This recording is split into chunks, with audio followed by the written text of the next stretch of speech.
Dans le but de rendre un dernier hommage aux victimes des atrocités survenues dans les villages Kana ou Maïndombe, la communauté Teke s'est réunie ce vendredi 5 décembre 2025 à Maluku pour un moment de profonde tristesse.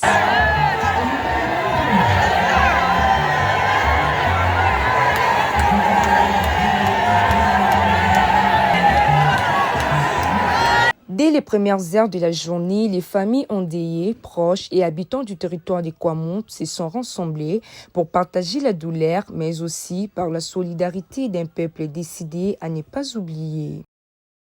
Premièrement, nous sommes des Congolais. Nous devons jouir des mêmes droits que ceux de l'Est.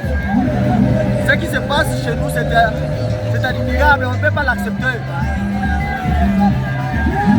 Tous nos villages sont occupés dans leur forêt par les milices Mobondo. Bien que nous avons des opérations qui se font, nous remercions le chef de l'État parce que ça ne serait pas d'améliorer aucun effort pour que cette mission-là ait lieu.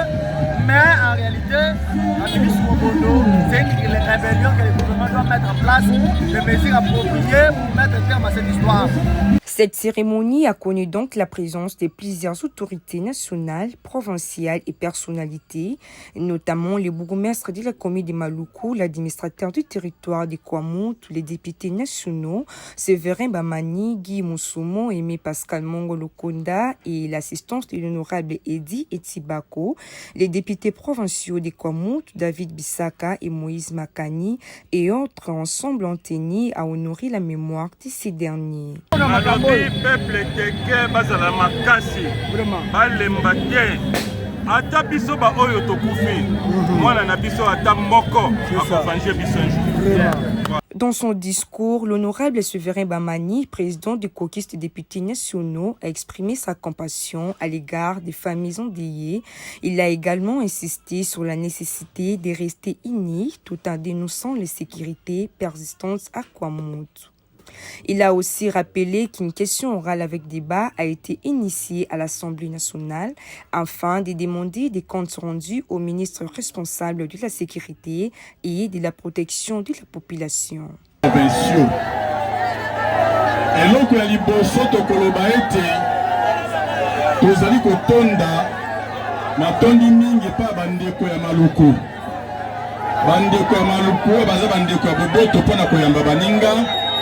pe bandeko Maluku oyo basali ete bandeko na bango lelo bakende na se ya mabele na ndenge ya kimia ya lokumbu. Nayebi ete bandeko oyo balongwaki na mboka bazali awa, nayebi peke oyo batikali na mboka na situation moko ezali ya malamu te.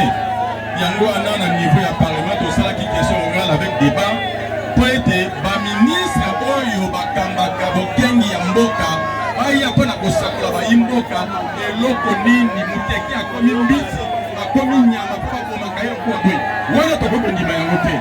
Yango tobaki epa ministre intérieur, ministre ya défense aya koexplike makambo nini ezali koleka. Bazali komona yango lokola likambo ya moke, kasi lobi na mosusu ekokoma na niveau te tokokoka yango lisusu te. Me toyebi ete na makasi ya nkumu ya mboka lokola ya longi makambo ya bituka par négociation kuna na États-Unis ya momondo pe ya kotika te po ete tozali kokomela ye de temps en temps. D'autre part, le député provincial David Bissaka, visiblement émis, a également reconnu la douleur immense de cette tragédie, tout en appelant la population à garder espoir et à croire aux efforts déjà engagés pour rétablir la paix et protéger la population de Kwamount. Un sentiment de tristesse. Ça fait très mal, je vous dis. Bien que ça fait très mal, mais nous sommes obligés de compatir avec ceux qui plaisent. C'est pour ça qu'on avait fait vraiment l'effort de faire à la morgue, le lieu d'exposition, enfin, le cimetière. Sinon, je vous dis, tout le monde est vraiment touché à cet événement malheureux. De garder espoir, on est en train de travailler pour que la paix la plus durable puisse régner. Après les différentes interventions, le cortège funèbre a pris la direction du cimetière, accompagné par les cris de douleur, les chants, mais aussi la dignité d'un peuple qui refuse d'être brisé.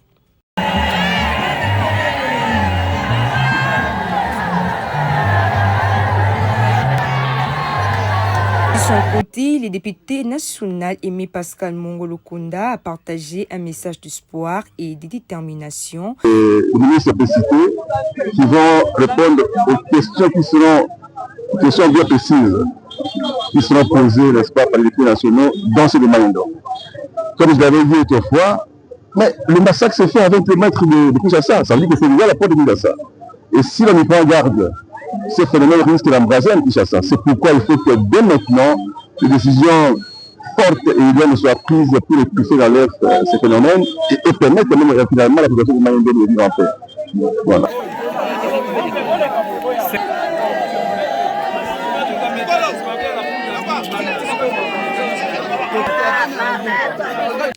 Plus de 6 morts ont été enterrés dans les respects grâce aux moyens mobilisés par les élus locaux et nationaux.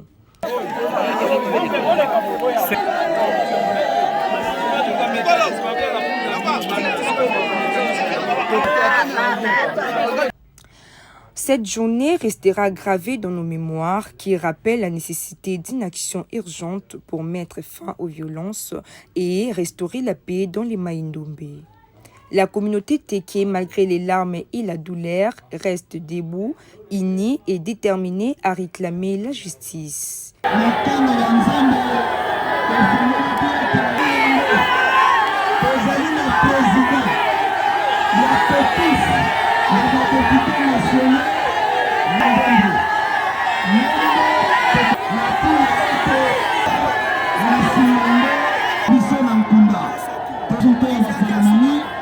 Que le mémoire de nos frères et sœurs repose en paix.